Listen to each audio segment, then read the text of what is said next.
Estamos de vuelta en un show con Tuti. Gracias, amigos, por su sintonía. Hoy hablando sobre padres de corazón. Estamos hablando de todo el proceso, no solamente hablaremos, claro, del proceso legal y el trámite, lo voy a poner entre comillas, sino también el proceso emocional, el proceso dentro de una familia. Ya hemos conocido un par de casos muy lindos, además. Y me da mucho gusto presentarles ahora al licenciado Leonel Lira. Me da mucho gusto tenerlo aquí con nosotros, licenciado. Muchas ¿Cómo gracias. está usted? Muy bien, gracias. Gracias por acompañarnos. Y también nos acompaña la directora del Consejo Nacional de Adopciones, María José Ortiz. Bienvenida, María José, ¿cómo te va? Gracias, Tuti. Gracias por el espacio. Un gusto. Yo creo que es un tema que entre más se hable es mucho mejor para que vayamos todos quitándonos prejuicios alrededor de las adopciones. Pero yo quisiera, licenciado, que habláramos un poco de por qué surge la necesidad de crear este centro regulatorio de las adopciones. ¿Qué estaba pasando en Guatemala en ese entonces? 2007 me estaba comentando usted. Sí, la ley entró en vigencia el 31 de diciembre de 2007. Básicamente yo veo dos momentos en el tema de las adopciones. El tema de las adopciones está regulado en el Código Civil y en la ley de notariado, de tramitación de voluntarios a través de notariado. El tema ahí era algo muy sencillo, era una ley de 1977, cuando no se tenía pensado ni planificado que hubieran adopciones internacionales, ni que se convirtiera en un negocio o algo así. Exacto.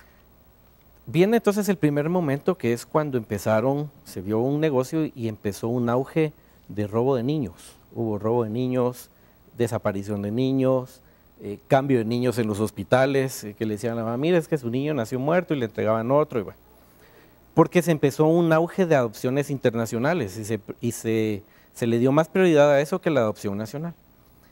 Gracias al comportamiento ilegítimo, le voy a llamar así, de esa manera, de un abogado, vino a la embajada, por ejemplo, la embajada de Estados Unidos, y puso que como requisito se entregara una copia del ADN de la madre que estaba dando el niño de adopción con el niño. Y resulta que a este abogado le encontraron 14 procesos de adopción que no coincidían, porque eran niños que no eran de las mamás. Entonces, se pone esa restricción, y entonces entra el segundo momento. Y el segundo momento creó algo más aterrador todavía, que fue cuando se dio un auge de vientres de alquiler, de casas de engorde, le voy a llamar, es muy malo el término, pero eso era. Casas de engorde donde tenían mujeres, muchas de ellas, la mayoría, gente de muy escasos recursos, gente muy pobre, menores de edad, donde las embarazaban, tenían que las embarazaran, y para ellas después vender el niño en un proceso de adopción. Claro. Esto fue un negocio muy grande, y le digo, llegó al punto que un niño costaba $50,000. Y es más, en Estados Unidos vendían hasta los paquetes de turismo, venían y les incluían el hotel, el trámite notarial, conocer al niño, mire, era algo espantoso. Y Por un eso niño, se necesitaba regular todo esto. correcto, y llegó a un punto que, como le repito, un niño llegó a costar $50,000, más o menos.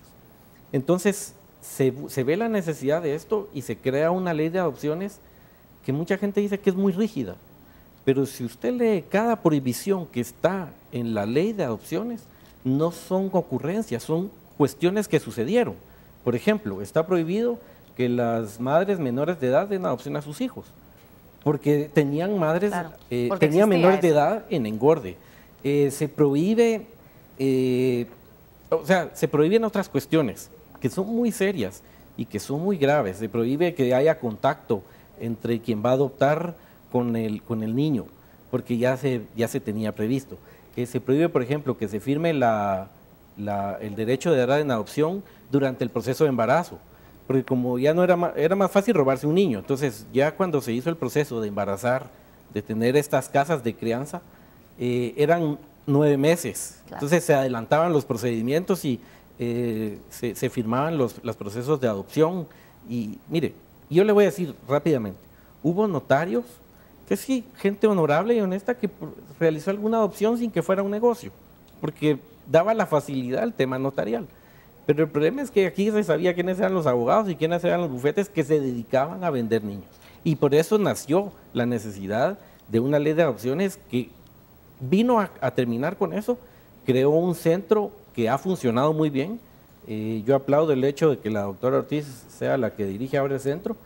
Y mire, de veras, un centro que ha funcionado y que lo que ha hecho es enderezar y regresar la noble figura de la adopción. Claro. Porque se prostituyó la adopción al final. Y sobre todo protegiendo a los niños, María José. Yo creo que es importante que nos cuentes tú cómo es que se está manejando, cómo la gente ha reaccionado y se acerca o no al Centro Nacional de Adopciones. ¿De qué forma lo hacen? Bueno, a mí me parece importante resaltar que se dio un tránsito de una etapa de situación irregular de las adopciones de los chicos para una etapa donde lo que se busca es la restitución de derechos.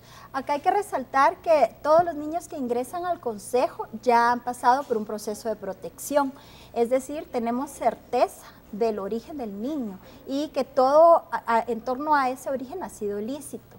Esta es una garantía también para los padres, que nadie va a llegar un día a decirles, mire, devuélvame a mi hijo porque es robado. Además, el trámite es totalmente gratuito. Es cierto lo que dice el diputado, era un verdadero comercio. En cambio, ahora pues es un acto verdaderamente de amor. El proceso ahora es muy sencillo, no es complejo en el sentido que se tenga que cumplir con requisitos difíciles, sino que primero se pasa por una etapa judicial donde se declara la adoptabilidad del niño y claro, aquí puede tardar algún tiempo. Claro. Es por eso que nosotros no tenemos bebecitos de días, sino que los niños más pequeñitos que nos llegan serán de aproximadamente 9 meses, 1 año de edad.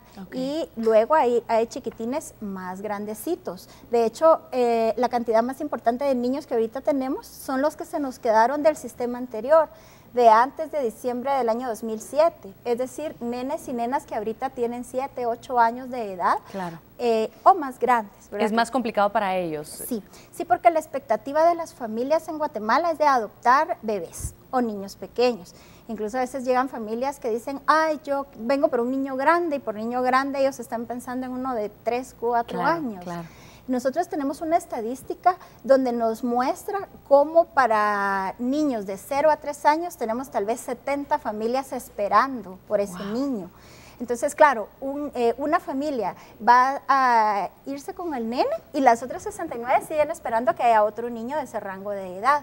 Pero ese número de solicitudes va decreciendo considerablemente conforme aumenta la edad del niño. Por supuesto. Nosotros estamos tratando de promover la adopción y para ello tenemos talleres informativos para que las personas puedan ir a conocer realmente en qué consiste el proceso.